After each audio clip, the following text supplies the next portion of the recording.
দিন আর 1 ঘন্টা বয় করে রেখি কি একখান দিন মানে আজ কলেজের লাস্ট দিন আর 1 ঘন্টা বয় রেখি কলেজে সবাই ড্রেস পরে আসছে একমাত্র আমি ছাড়া। আমি সবুজ, প্যান্টও সবুজ, জুতা কালা, জুতাও কালো না। তো এখন চিন্তা করতেছি কলেজে গেলে কি দারোয়ান ঢুকতে দিবে? যদি দারোয়ান জিজ্ঞেস করে তুমি কে, এই তুমি কে এটার উত্তর কে দিবে? বন্ধু তুমি কে এটার উত্তর কে দিবে? আমি অধ্যাপক।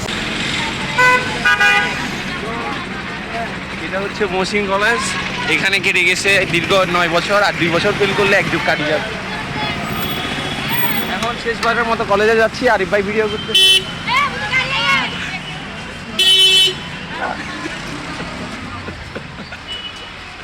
হ্যাঁ বল, তুই যে নকল নকল করতে বলতি, এ হচ্ছে যে সে মানে আমার পাশে বসতো আর নকল নিয়ে আসতো, আমাকে বলতে রিয়াদ এগুলো দেখে রেখে তুই আনতি আমাকে দিতি, যে আমার এখন মনে আছে। ও ভাই, এ আমাকে নকল করা শিখেছে যে।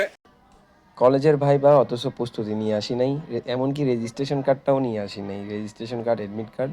তো মোবাইল থেকে ওইটা আবার পিন করে বের করে নিলাম, নিয়ে কলেজে এসে দেখতেছি ছেলে মেয়ে ভরপুর, কোথাও কোনো পা রাখার জায়গা নেই। কারণ হচ্ছে নিয়মিত এবং প্রাইভেট দুইটা একসাথে প্রায় 1200+ স্টুডেন্ট একসাথে ভাইবা দিবে, টিচার মাত্র 6 জন। তো একটু তো সময় লাগবে, ভিড় হবে। দুইটা শিফটে করে করছে, সকাল 9টা থেকে 11টা এক গ্রুপ, 11টা থেকে 12টা এক গ্রুপ। তো আসলে 2 ঘন্টার মধ্যে তো শেষ হওয়ার কথা না, যে পরিমাণ ভাইবা নিচ্ছিল, অনেকগুলো প্রশ্ন করতেছিল। তো আমার তো দেখে মনে হয়েছে, আমার না সবারই মনে হয়েছে যে ভাইবাটা শেষ হইতে হইতে আপনার 12টা 1টা বাজে যাবে, লাইক এশার নামাজ হয়ে হয়ে যাবে আজকে, এখান থেকে যাইতে পারবো না। কোনো রকম ভাইবাটা শেষ করে সবাইকে একত্রিত করলাম, গ্রুপ ছবি তুললাম, সবাইকে আবার নিয়ে রেস্টুরেন্টে নিয়ে গেলাম। রেস্টুরেন্ট আগের থেকে বুক ছিল না বিদায় খাবার রেডি হইতে দেরি হয়ে গেছে। রেস্টুরেন্টে গিয়ে আমরা আবার ফুটবল খেললাম। এমন একটা রেস্টুরেন্টে গেলাম যেটা আসলে খুবই সুন্দর। নামটা না বলি, নাম বললে ওদের অ্যাডভার্টাইজমেন্ট হয়ে যাবে, আমি নাম বলতে চাচ্ছি না। তবে ভালো একটা রেস্টুরেন্টে গেছিলাম, পরিবেশটা খুব ভালো ছিল। জাস্ট খাবার আসতে দেরি করতেছিল, কারণ হচ্ছে আমরা ছেলে মেয়ে বেশি ছিলাম। আমরা বন্ধুবান্ধব প্রায় 30 জনের কাছাকাছি গেছি, যার কারণে ওদের থেকে রেডি করতে একটু সময় চাইছিল, আমরা সময়টাও দিলাম। ওখানে খেলাধুলা করলাম। 420 টাকা করে প্লেটার ছিল হায়দ্রাবাদ বিরিয়ানি, সাথে কোল্ড ড্রিঙ্কস ছিল। আর যথেষ্ট পরিমাণ সময় তো ছিল, লাইক আড্ডা দেওয়ার, নিরিবিলি, কোনো কাস্টমার ছিল না অন্য কেউ যারা আমাদেরকে ডিস্টার্ব করবে। তো ইচ্ছা মতো ছবি তুলছি, আড্ডা দিলাম, খেলাধুলা করলাম, সব কিছু মিলাই ভালো একটা পরিবেশে নিয়ে গেছি সবাইকে। যদিও আমাদের প্রথমে অন্য কোনো রেস্টুরেন্টের প্ল্যান ছিল, যার কারণে কিছু বন্ধু ওখানে চলে যায়, আর ওরা রাগ করে এদিকে আমাদের সাথে আর খেতে আসে নাই। এটার জন্য খুবই দুঃখিত, যাদেরকে আসলে ঠিকমতো ডিসিশনটা দিতে পারি নাই। আসলে এরকম কোনো প্ল্যান করলে এগুলো আগের রাত থেকে করতে হয়। আমাদের তো কোনো প্ল্যানিং ছিল না, হুট করেই ওখান থেকে সবাইকে নিয়ে এখানে চলে আসা। এর মধ্যে সবার ক্যান্ডিড ছবি, ইচ্ছামতো ছবি টবি তো নিচ্ছিলাম। আর সবাইকে গতকালকে বলছিলাম যে সবাইকে সাদা ড্রেস পরে আসতে, অনেকেই পরে আসছে। যারা পরে আসে নাই, কলেজের নীল ড্রেস পরে আসছে, ওরা তো অনেক বেশি ভদ্র, অনেক বেশি ভালো ছেলে। তার মানে তো বুঝতেছেন, যারা কলেজের ড্রেসটা ফলো করে আসলেই তারা স্টুডেন্ট, তারাই প্রকৃত স্টুডেন্ট। আমরা তো আসলে নামে স্টুডেন্ট, বাট কাজে বাকওয়াস আচ্ছা না করি। তো ভিন্ন কালারের কাপড় পরে গেছি, একদম সবুজ, যেটা আনপ্রফেশনাল, বাট ভালো লাগে, কারণ সবার সাথে মিশে যায় নাই আর কি। একটু নাকি আমার ড্রেস ছিল না, কেউ চাইলে আমাকে একটা সাদা শার্ট গিফট করতে পারেন, যেহেতু আমার ছিল না তাই পরে যেতে পারি নাই। এটাই স্টুডেন্ট লাইফের শেষ পরীক্ষা, শেষ ভাইবা, শেষ কিছু। মহসিন কলেজে আর যাওয়া হবে না, জাস্ট সার্টিফিকেটটা আনতে যাব। এটাও কারোর সাথে দেখা হবে, কারোর সাথে দেখা হবে না, কারণ যার যার সার্টিফিকেট শেষে গিয়ে তার সময় অনুযায়ী নিয়ে আসবে। আর সবাই এখন জবে ব্যস্ত, সবাই সবাই বিভিন্ন শহরে, অনেকেই বিবাহিত, বিশেষ করে মেয়ে বন্ধুরা। তো কারোর সাথে কারো কখনোই দেখা হবে না।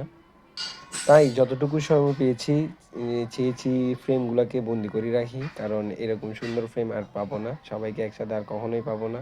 কারণ কেউ ঢাকাতে, কেউ বিয়ে হয়ে নোয়াখালী, বেশিরভাগ চট্টগ্রামের হইলেও অনেকের দেখা আসলে একসাথে পাবো না।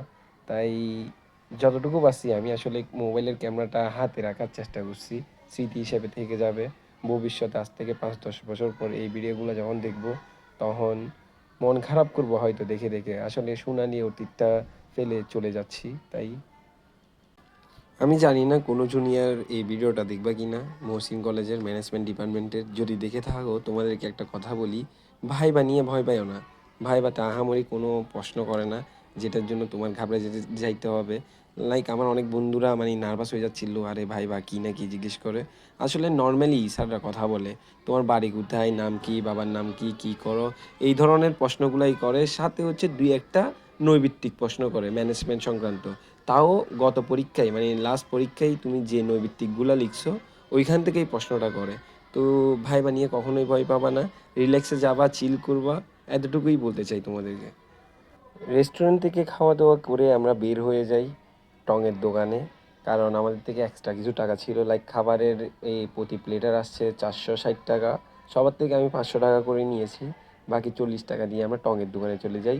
টঙের দোকানে যাওয়ার পর সরওয়ার ভাইয়ের সাথে দেখা হয়ে যায়, যিনি আমাদের অফিসের দায়িত্বে আছে, অফিস সহায়ক হিসেবে। ওনার সাথে এর আগে এভাবে আড্ডা দেওয়া হয় নাই, উনি যে এত মজার মানুষ আসলে জানতামই না। পরে কলেজে যাই, কলেজ থেকে ফাইনালি যখন বের হচ্ছিলাম তখন আমি ভিডিওটা করার আগেই ওদেরকে বলছিলাম যে আমি কলেজ থেকে উল্টা হয়ে বের হব, যাতে আর কখনো কলেজে ঢুকতে না হয়। এবং কলেজ থেকে উল্টা পায়ে বের হয়ে কলেজকে একটা সালাম করে নিলাম, যাতে আল্লাহর ওয়াস্তে দোয়াও চাই, মাবও চাই, মহসিন কলেজের মুখ যাতে আমার আর দেখতে না হয়। কলেজের প্রতি এটা আসলে রাগ না, এটা ছিল দুঃখ। কারণ অনার্স মাস্টার্স করতে করতে আমার দীর্ঘ 9-10 বছর কেটে গেছে, আর কি চাই। আমার জীবনে আমি আর কাউকে কখনোই অ্যানিওতে পড়াশোনার কথা বলবো না। বলবো না, না বলবো কেন বলবো না, হয়তো আমার ভাগ্য খারাপ ছিল তাই আমার বের হইতে হইতে দেরি হয়ে গেছে। বাট যদি অ্যানিও ঠিক টাইমে আসলে চেষ্টা করে তাহলে ছেলে মেয়েরা খুব তাড়াতাড়ি বের হইতে হয়। আমাদের আসলে দুর্ভাগ্যই করোনা অন্যান্য কারণেই অনার্স মাস্টার্স কমপ্লিট করতে করতে অনেক বেশি লেট হয়ে গেছে। এটা আসলে আমার জীবন অনেক বেশি এফেক্ট করছে। লাইক আমি অনেক পিছিয়ে পড়ছি এটার কারণে। থাক, যা হওয়ার হয়ে গেছে, সামনের দিকে এগিয়ে যাই। দোয়া করবেন, ভালোবাসবেন আর ভালোবাসা দিবেন। যারা আমার ভিডিও দেখে তাদের অনেক ধন্যবাদ, আপনাদের অনেক ধৈর্য যে এই ভিডিওগুলো দেখেন। কত ভালো ভালো কোয়ালিটির ভিডিও আছে, কত ব্লগার আছে, তারপর আপনারা আমার ভিডিওটা দেখেন, ভালো লাগে। ইনশাল্লাহ লাইক কমেন্ট দিয়ে পাশে থাকবেন আর দোয়া করবেন আর কি, আর কিছু না। আর ব্লগিং না, এটা এটা এক প্রকার আমার ডায়েরি। আমি আমার স্মৃতিগুলা, দিনগুলা এখানের মধ্যে নোট করে আসলে রেখে দিই, আর কিছুই না।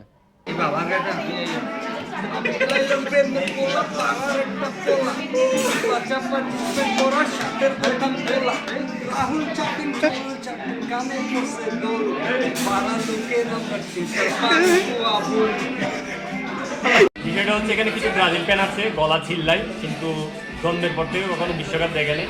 হাতে আমরা অন্তত একটা নকল বিশ্বকাপ আমি হাতে তুলে দিতে যাচ্ছি সান্ত্বনা হিসেবে।